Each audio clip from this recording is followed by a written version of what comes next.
हरियालीपुर में एक अजीबोगरीब डर का माहौल था। गांव में रात के समय अजीबोगरीब डरावनी आवाजें सुनाई दे रही थी। भानु और सुखिया इस बात को लेकर आपस में चर्चा कर रहे होते हैं। यार सुखिया, मेरी समझ में नहीं आता कि हमारे हरियालपुर गांव को क्या हो गया है।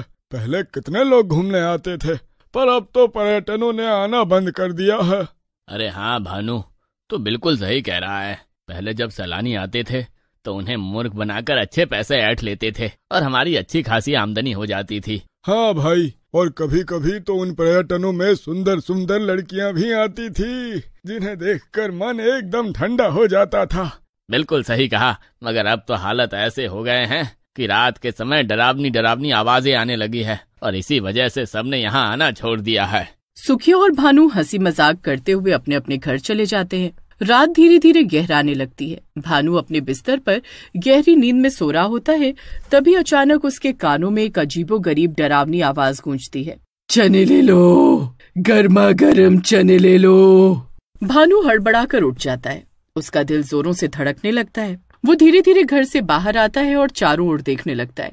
अगले ही पल किसी स्त्री के चने बेचने की आवाज उसके कानों में टकराती है। चने ले लो, गर्मा गर्म चने ले लो। ये सुनकर भानु चौंक जाता है और अपने आप से कहता है, अरे ये अचानक डरावनी आवाजें स्त्री की मीठी आवाज में कैसे बदल गई? कौन है ये लड़की जो रात के समय चने बेच रही है? चलो चल कर देखते हैं। भानु धीरे धीरे उस आवाज की दिशा में बढ़ने लगता है। वो कुछ दूर जाकर देखता है कि एक सुंदर स्त्री एक ठेले के सामने खड़ी होती है। भानु धीरे धीरे उसके पास जाता है और उसे गौर से देखने लगता है। तभी वो लड़की मुस्कुराते हुए कहती है, क्या बात है बाबू, कभी लड़की नहीं देखी क्या?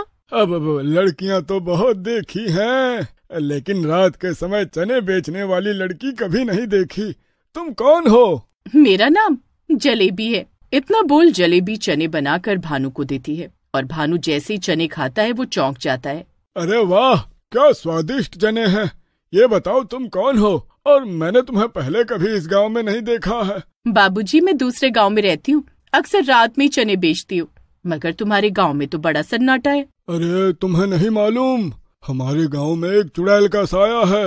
वो रात में डरावनी आवाजें निकालती है। तुम्हारी आवाज से पहले मैंने वही डरावनी आवाज सुनी थी। अरे बाबूजी, मैं तो इतनी देर से यहाँ खड़ी हूँ, मैंने तो कोई डरावनी आवाज नहीं सुनी। अगली सुबह भानु सुखिया को पूरी कहानी सुनाता है। अच्छा, क्या सच में? कैसी दिखती थी? मत पूछ भाई, इतनी सुंदर लड़की थी कि मेरी नजर उसके चेहरे से हट ही नहीं रही थी। तभी वहाँ गांव के मिर्ची चाचा आ जाते हैं और गुस्से में भानु से कहते हैं, अबे मूर्ख, रात के समय कौन लड़की चने बेचती है? जरूर वो कोई चुड़ैल होगी। मेरी बात मान, अब अगर तुझे वो आवाज सुनाई दे तो चने खाने मत चला जाना। इतना कहकर मिर्ची चाचा वहाँ से चले जाते हैं, लेकिन सुखिया की आंखों में लालच आ चुका होता है। अबे सुन तो, आज रात में तेरे घर पर ही सोऊंगा। रात के समय सुखिया भानु के घर पर सो जाता है। तभी फिर वही आवाज गूंजती है, चने ले लो, गर्मा गर्म चने ले लो। सुखिया और भानु दोनों चौंक कर उठ जाते हैं और बाहर निकल आते हैं। कुछ दूर जलेबी वही ठेला लिए खड़ी थी। सुखिया मुस्कुराते हुए भानु को धीरे से कहता है, अबे सच में बड़ी सुंदर है रे, चल मैं भी चने खाऊंगा। दोनों ठेले की तरफ बढ़ते हैं। जैसे ही दोनों जलेबी के पास जाते हैं, अचानक लड़की का चेहरा डरावनी चुड़ैल में बदल जाता है। चुड़ैल? अरे भानु भाई, अरे ये तो चुड़ैल निकली। मिर्ची चाचा सही कह रहे थे। सही कहा सुखी भाई, अरे ये तो वही चने बेचने वाली चुड़ैल है। चुड़ैल गुस्से से भानु की ओर देखती है और तेज आवाज में बोलती है, क्या हुआ मेरे राजा जी? कल तो मेरी सुंदरता पर फिदा हुए जा रहे थे और आज देखकर सिट्टी पिट्टी गुम हो गई। बेवकूफ, तुम दोनों की वजह से ही मैं चुड़ैल बनी हूँ। अब हमें जाने दो, हमने लोगों को मूर्ख बनाया है, लेकिन हमने किसी को चुड़ैल नहीं बनाया। अब बचकर कहाँ जाओगे? तुम्हारा खून पीकर और ताकतवर बन जाऊंगी। वो दोनों का खून पी लेती है। दोनों की लाशें जमीन पर गिर जाती हैं। चुड़ैल जोर से हंसते हुए गायब हो जाती है। अगली सुबह सुखिया और भानु की लाशें पड़ी होती हैं और गांव वाले डरे सहमे। अच्छा हुआ मर गए दोनों, मैंने मना किया था रात में घर से बाहर मत निकलना, लेकिन किसी ने मेरी बात नहीं सुनी। अबे ओ मिर्ची, ये क्या बोल रहा है? कल भानु बता रहा था कि उसने रात में एक सुंदर लड़की को चने बेचते देखा था। मैंने मना किया था कि कोई लड़की रात में चने नहीं बेचती, जरूर चुड़ैल होगी। इन दोनों को चुड़ैल नहीं मारा होगा। कुछ देर बाद दोनों का अंतिम संस्कार कर दिया जाता है। अगले दिन गांव में दिन में जलेबी की आवाज गूंजने लगती है। चने ले लो गरम गरम, खाओगे तो बनोगे नरम। मिर्ची चाचा और मुखिया चौंक कर देखते हैं। सामने एक सुंदर लड़की चने बेच रही होती है। अरे ये लड़की तो बहुत सुंदर है, चलो चने खरीदते हैं। अब पागल हो गया है क्या? कल तक तो तू ही कह रहा था कि रात में चने बेचने वाली चुड़ैल होती है। अब तुझे ये लड़की चुड़ैल नहीं लग रही है? पागल मत बन मुखिया। भानु और सुखिया ने जो लड़की देखी होगी वो कोई और होगी। ये लड़की तो भोली भाली लगती है। मिर्ची चाचा लड़की के पास जाकर छिछोरे अंदाज में पूछते हैं, कौन हो तुम? पहले कभी गांव में देखा नहीं तुम्हें। मेरा नाम जलेबी है बाबूजी, मैं दूसरे गांव से यहाँ चने बेचने आई हूँ। क्या तुम रात में भी चने बेचती हो? कैसी बातें कर रहे हो? मैं एक लड़की हूँ, रात में चने कैसे बेच सकती हूँ? तुम्हें देखकर ना जाने क्यों मुझे अपनी गांव की इमरती की याद आ गई। इमरती कौन? हमारे गांव में कुछ साल पहले इमरती नाम की एक लड़की थी जो अनाथ थी। वो चने बेचती थी। अच्छा, फिर कहाँ गई? अरे भाग गई होगी किसी पर्यटन के साथ। ये सब छोड़ो, तुम अपने सुंदर और कोमल हाथों से मुझे चने खिलाओ। जलेबी मिर्ची चाचा को चने दे देती है और मुस्कुराते हुए आहिस्ता से मिर्ची चाचा से कहती है, बाबूजी आप बिल्कुल जवान दिखते हो। अगर कहो तो मैं रात में आपके घर के दरवाजे पर चने बेचने आ सकती हूँ। मिर्ची चाचा खुश हो जाते हैं। आना जरूर, पर किसी को बताना मत।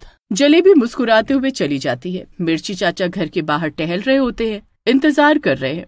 तभी जलेबी ठेला लेकर आ जाती है। अरे आप तो बाहर ही खड़े हैं। अरे अगर तुम चने बेचने की आवाज लगाती तो गांव वाले जाग जाते और मुझे तुमसे अकेले में बातचीत करने का मौका नहीं मिल पाता मेरी जलेबी। इतना कहकर मिर्ची चाचा जलेबी का हाथ पकड़ने ही वाले होते हैं कि तभी जलेबी मुस्कुराते हुए कहती है, अरे इतनी भी क्या जल्दी है। इतना बोलकर जलेबी का चेहरा अचानक डरावनी चुड़ैल में बदल जाता है। क्या हुआ मिर्ची चाचा, अब तुम्हारी सिट्टी पिट्टी क्यों गुम हो गई? लो पकड़ो मेरा हाथ। मिर्ची चाचा डर कर पीछे हटते हैं, लेकिन चुड़ैल उन्हें पकड़ लेती है और उनका खून पीकर उन्हें मार देती है और ठेला लेकर वहाँ से गायब हो जाती है। अगले दिन गांव के बीचों बीच मिर्ची चाचा की लाश पड़ी थी। गांव वाले डरे सहमे खड़े थे। पहले गांव में डरावनी आवाजें सुनाई दी, फिर भानु और सुखिया मारे गए और अब मिर्ची चाचा। मुखिया जी, ये किसी चुड़ैल का काम है। मैंने पहले ही एक तांत्रिक को खबर दी है, वो बस आने ही वाला होगा। तभी वहाँ पर तांत्रिक आ जाता है। तांत्रिक मिर्ची चाचा की लाश की ओर देखकर बोलता है, इसे किसी चुड़ैल ने मारा है। तभी अचानक दूर से आवाज आती है, चने ले लो, गरम गरम चने ले लो। सभी चौंक कर उधर देखने लगते हैं। जलेबी चना बेचती हुई चली आ रही थी। तांत्रिक उसकी ओर देखता है और मुस्कुराता हुआ बोलता है, यही चुड़ैल है। ए तांत्रिक, ये क्या बकवास कर रहा है? मैं तो चने बेचने वाली हूँ, मेरा नाम जलेबी है। तांत्रिक मंत्र पढ़ता है। अगले ही पल जलेबी एक भयानक चुड़ैल में बदल जाती है। मेरा शक सही निकला, ये चने बेचने वाली ही चुड़ैल निकली। तांत्रिक गुस्से से चुड़ैल से बोलता है, तुमने गांव वालों को क्यों मारा? सुखिया और भानु को मैंने इसलिए मारा क्योंकि उन्हीं की वजह से मैं चुड़ैल बनी। वो कैसे? मेरा असली नाम इमरती है। जब मैं जीवित थी तो इसी गांव में चने बेचती थी। भानु, सुखिया और मिर्ची चाचा मुझ पर बुरी नजर रखते थे। मैंने कभी उन्हें घास नहीं डाली। इसी बात पर एक दिन गुस्से में आकर भानु और सुखिया ने मुझे ऊंची पहाड़ी पर भेज दिया, ये कहकर कि वहाँ सैलानी ज्यादा आते हैं, वहाँ मेरे चने खूब बिकेंगे। मैं नहीं जानती थी कि वहाँ एक दलदल है और उसमें फंसकर मेरी मौत हो गई और मैं चुड़ैल बन गई। अब मैं पूरे गांव को खत्म कर दूंगी। पागल हो गई है, तूने अपना बदला ले लिया। अब शांत हो जा और चली जा। तू कौन होता है मुझे रोकने वाला? मैं तुझे भी मार दूंगी। तांत्रिक जोर से मंत्र पढ़ता है और चुड़ैल के शरीर में आग लग जाती है। कुछ ही देर में चुड़ैल जलकर राख हो जाती है। गांव वाले राहत की